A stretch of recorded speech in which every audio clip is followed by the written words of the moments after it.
Soy Alfredo Romero Cañedo, estudiante de maestría del Centro Universitario de Estudios Jurídicos, México. Trataré de un tema electoral, se llama el caso Yátama contra Nicaragua. Este caso se da en el año 2000 y es llevado a la Corte Interamericana de Derechos Humanos, la cual dicta una sentencia de fecha 23 de junio del año 2005. Dirime sobre excepciones preliminares, fondo y los pagos de costas. Este es de lo que trata.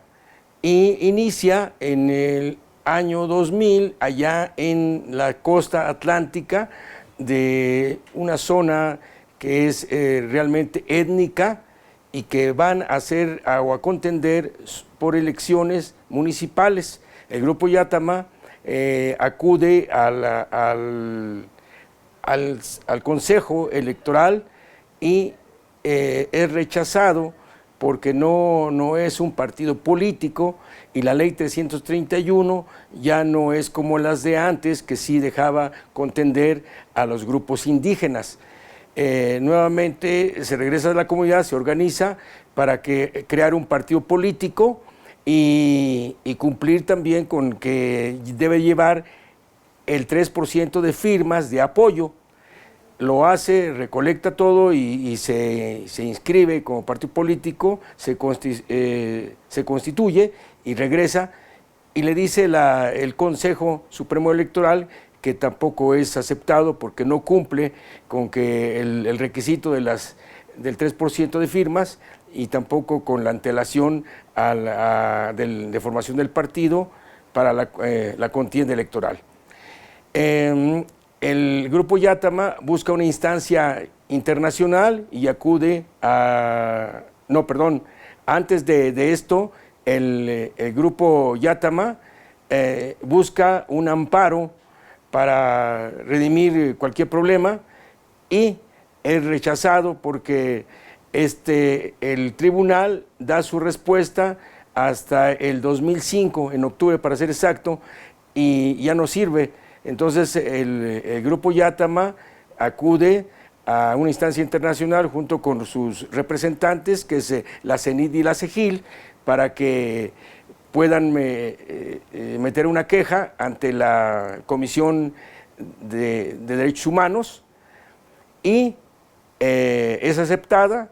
Los tres entes se ponen de acuerdo, Yátama, la Comisión y sus representantes, para meter un escrito ante Nicaragua para que ella decida si contesta o no, lo cual no lo hace y se considera que no lo va a hacer. La situación es que la comisión decide someter la demanda ante la Corte Interamericana de Derechos Humanos para que ella misma decida cuáles son los artículos violados de la comisión. La Corte decide que los artículos violados son el 8, el 23 y el 25, y más tarde los representantes de Yátama deciden que también el artículo 24 es violado. Entonces se mete la demanda contra el Estado de Nicaragua y el Estado de Nicaragua tiene que contestar y contesta con 5 excepciones preliminares, las cuales en un momento, la primera dice claramente que carece de jurisdicción. El Estado forma parte de la Convención Americana y también reconoce que la parte contenciosa en 1991. La segunda excepción dice que faltan requisitos de admisibilidad previstos en el artículo 46 de la Convención. Y realmente aquí lo que explica la Corte es que el Estado violenta la situación porque no debe de irse al fondo de las violaciones. Y en la tercera excepción, el Estado alega legitimidad en la representación, lo cual no es cierto porque los entes, la CEGIL y la CENIT, tienen reconocimiento jurídico como defensores de los derechos humanos. En la cuarta excepción, el Estado refiere que falta acción y la misma comisión, y la Corte dice que es improcedente que el Estado presente argumentos de fondo.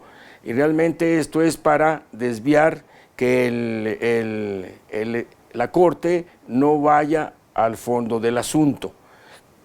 En la quinta excepción, alega el Estado que hay obscuridad en la demanda y también en su ampliación.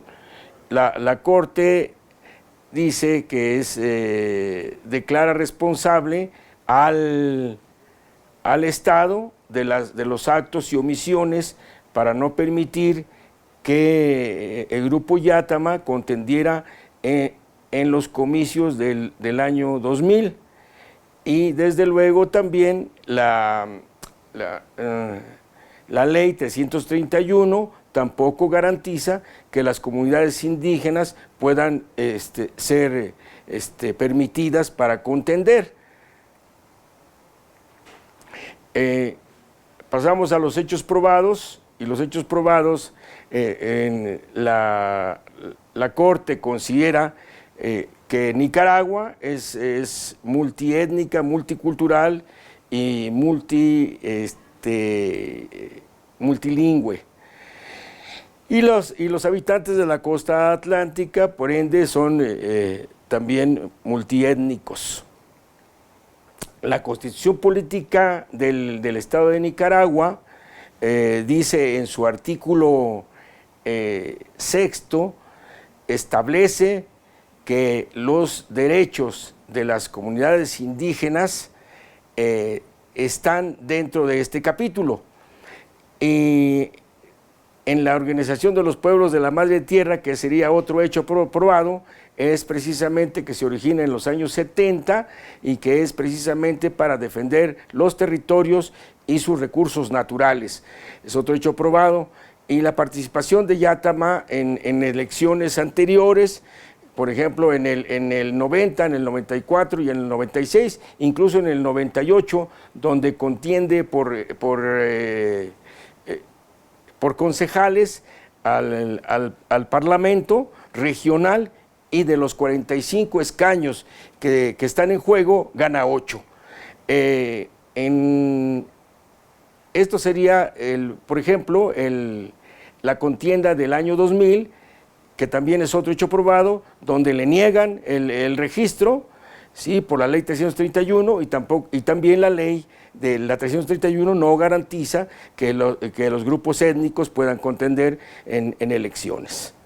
Esto pasamos directamente ya a los puntos resolutivos, y vemos que ya en el punto resolutivo la Corte decide por unanimidad desestimar las 5 excepciones preliminares que interpuso el Estado, y de hecho declara lo violado, y es el derecho a las garantías judiciales del artículo 8.1 de la Convención en relación con el 1.1, y el siguiente sería otra violación que hace a los derechos de protección judicial.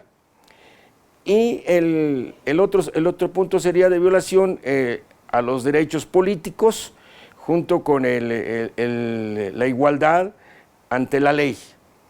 Esto es lo que violó el Estado, y ahora se dice que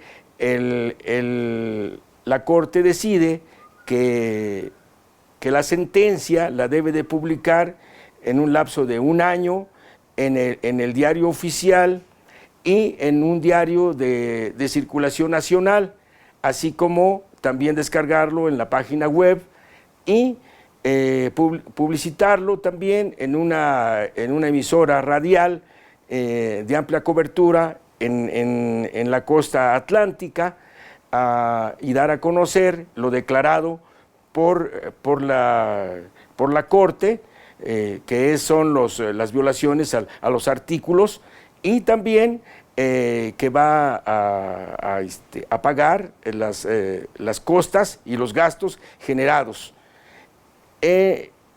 Enseguida se ve que la situación que ya llegó al fondo es exactamente que la Corte se empleó exactamente en el fondo del asunto, que es exactamente el fondo de la controversia.